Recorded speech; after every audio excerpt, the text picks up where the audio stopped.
Oi, meu nome é Nicole, eu tenho 18 anos e eu sou estudante do terceiro ano do curso de Telecomunicação aqui no Cefet, na Unidade de Nova Iguaçu. Então, hoje eu vou vir aqui falar um pouquinho sobre como é a minha relação com o cinema, tendo em vista que eu sou uma artista. Um pouco mais de contexto no que eu faço, eu tenho uma conta no Instagram, onde eu posto os meus desenhos. Alguns deles você pode ver aqui na parede, todos esses desenhos foram eu que fiz. Eu posto lá tanto os meus desenhos tradicionais, quanto os meus desenhos digitais. Caso você queira seguir para ver um pouquinho mais do que eu posto, ou um pouco mais do que eu faço, ou ver todos os desenhos aqui mais em detalhe, você pode seguir lá no nixart.jpg, nixart.jpg. Eu desenho faz um bom tempo, por mais que a minha conta seja um pouco recente, eu criei ela mais ou menos no final de 2020, no meio da pandemia. Porém, eu desenho desde que eu sou criancinha, assim, mais ou menos desde que eu tenho uns 9 anos. Só que eu sempre fui uma pessoa muito artística, eu sempre mexi com um pouquinho de tudo. Tanto que eu tenho hobbies em áreas bem diversas, mas eu mexo em muita coisa artística. Eu gosto muito de desenhar, eu gosto muito de pintar, tanto que tem algumas pinturas aqui, tipo essa aqui, E uma das minhas paixões mais recentes, que eu não pratico mais tanto, mas o que eu ainda amo, foi fotografia. Tanto que eu tirava muita foto no Cefet dos meus amigos, ou fotos minhas mesmo. E eu gostava muito de passar o meu tempo pesquisando sobre a parte técnica da fotografia, como ela funcionava e como, por conta da influência da fotografia, eu acabei migrando um pouco mais além e o cinema começou a me interessar muito. Eu comecei a despertar o interesse sobre como ele funcionava, porque eu acho muito fascinante todo o processo, todo o tempo de estudo, de preparo e de cuidado que se passa no processo de fazer um filme ou de fazer uma curta-metragem. Eu acho incrível porque cada partezinha que faz uma cena ser incrível, muitas vezes são detalhes muito pequenos. Como, por exemplo, ninguém imagina o tanto de tempo que leva para se organizar a iluminação de uma cena, ou organizar ou decidir como que uma cena vai ser enquadrada, como que eles vão mostrar tal personagem, ou então qual cor eles vão usar na hora, sendo que são detalhes pequenos desse que muitas vezes passam despercebido da gente, que eu sinto que são eles que vão realmente contar os detalhes da história e vão, tipo, dizer: esse é um filme sério, esse é um filme para você chorar, esse é um filme para você rir. São pequenos detalhes que passam muito despercebido e são esse tipo de coisas que me fascinam, que realmente, assim, eu amo passar tempo explorando esse tipo de coisa, por mais que eu não seja exatamente uma pessoa muito versada nisso. Cinema eu acho uma coisa incrível e muitas vezes, como uma artista, como uma pessoa que trabalha com cores, etc., com desenho, muitas vezes eu me vejo no meio do filme me distraindo da história porque eu tô prestando atenção nesses detalhes pequenos. Chega a ser muito cômico pra mim, porque uma das partes que eu mais gosto de observar no filme são as cores que eles usam. E é irônico porque, na grande maioria das vezes, eu não uso cor nos meus desenhos. Esses desenhos assim são muito mais do que eu faço. Esses assim, coloridos, pinturas, são muito mais raros pra mim. Mas ainda assim, cor é uma coisa que me fascina demais. Eu mencionei enquadramento, iluminação e paleta de cores. Eu queria até mesmo fazer uma menção honrosa aqui com 3 filmes que são, assim, filmes que eu realmente gostei muito de assistir e que usaram essas ferramentas de formas que eu achei muito interessantes e até criativas. Com enquadramento, tem um filme que é até recente, de terror, que é O Homem Invisível, que eu gostei muito do jeito que eles usaram o enquadramento. No Homem Invisível, que é um filme de terror, o inimigo, né, o monstro, é um homem que a gente não consegue ver, é um homem invisível, tanto que o nome do filme já diz. E em diversas partes do filme, a câmera, ela foca em um canto do cômodo ou em uma área livre que tem muito espaço aberto e que não tem ninguém parado lá. E eu achei isso muito interessante porque isso reforça e traz pra gente aquela sensação de pânico que o filme tá rolando normalmente. E se a câmera para em um lugar que não tem nada, o nosso primeiro instinto é pensar: o cara tá lá. o cara invisível, ele deve estar parado lá. Sendo que a gente não sabe se ele realmente tá. É só uma sensação de pânico, é só essa sensação de paranoia que uma mudançazinha de enquadramento faz. É uma coisa tão simples, mas que consegue trazer toda uma atmosfera muito diferente para um filme que faz muito sentido, porque é um filme de terror, é pra gente sentir pânico, né? Então eu achei muito massa. Eu tinha mencionado Iluminação também, e tem um filme que é um dos meus filmes favoritos, que é Midsommar, que também é um filme de terror, que se passa em um lugar que não tem noite. A noite nunca chega lá. E o filme inteiro, ele é extremamente claro. Ele é o tempo todo, assim, como se fosse o sol de meio-dia no centro de Nova Iguaçu o tempo todo. E eu lembro que na hora que eu comecei a assistir o filme, isso foi um detalhe que me captou, assim, na hora, porque eu achei isso muito legal. Eu achei isso muito massa. Porque, ao mesmo tempo, de início, quando eu não vou ter como explicar como é que, tipo, o filme agora, porque, né, não tem como fazer uma resenha aqui, infelizmente, mas quem viu o filme vai saber o que eu quero dizer. Mas quando ela chega nesse lugar novo, todo esse ambiente claro, esse ambiente mais quente, de certa forma, ele dá essa impressão, ele dá esse conforto, como se fosse um lugar mais seguro. Porque a gente interpreta muito cores mais quentes como cores mais confortáveis. Então, de início, o filme cria essa atmosfera que é bacana, que é segura e confortável pra gente, que a gente se sente bem. Só que à medida que o filme vai progredindo e a parte do terror começa a chegar mais e mais e mais, e à medida que a personagem vai começando a se perder na própria loucura, esse mesmo efeito de ser muito claro acaba tendo um significado diferente. E de cada vez mais claro, fica parecendo cada vez mais e mais sufocante. O dia é eterno, a noite não chega, o terror não passa, sabe? Então eu achei muito inteligente deles usar a iluminação, usar a exposição tão alta para criar esse ambiente que realmente causa pânico na gente. Então, inclusive esse filme é muito bom, eu recomendo, é muito bom mesmo.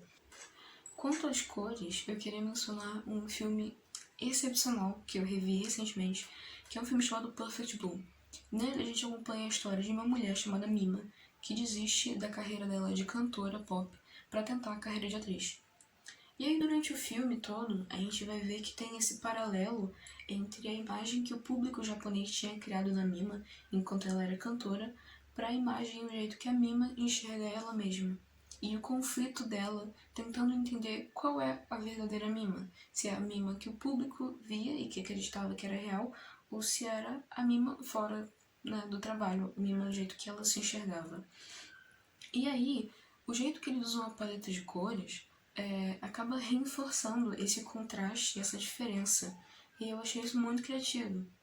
Em momentos em que a Mima tá sozinha no quarto dela, a gente vê que é usado muito tons como laranja, tons vermelhos, amarelos, tons quentes no geral. E são cores assim que, como eu mencionei agora há pouco, falando sobre Midsommar, são cores que trazem essa sensação de conforto, de um lugar seguro. Então, algo mais, assim, realmente confortável e fofo, né? Assim, digamos. E aí, quando a gente vê a Mima trabalhando, seja como cantora ou seja como atriz, é totalmente oposto. Eles usam muito mais cores azuis, assim, tons frios, né? E pesquisando, eu descobri que no Japão, curiosamente, a cor azul ela representa inocência. Caso você assista o filme, caso você concorde comigo, né, obviamente, eu acho que a palavra inocência é uma palavra perfeita para definir o jeito que as pessoas viam a Mima, como o público japonês via ela.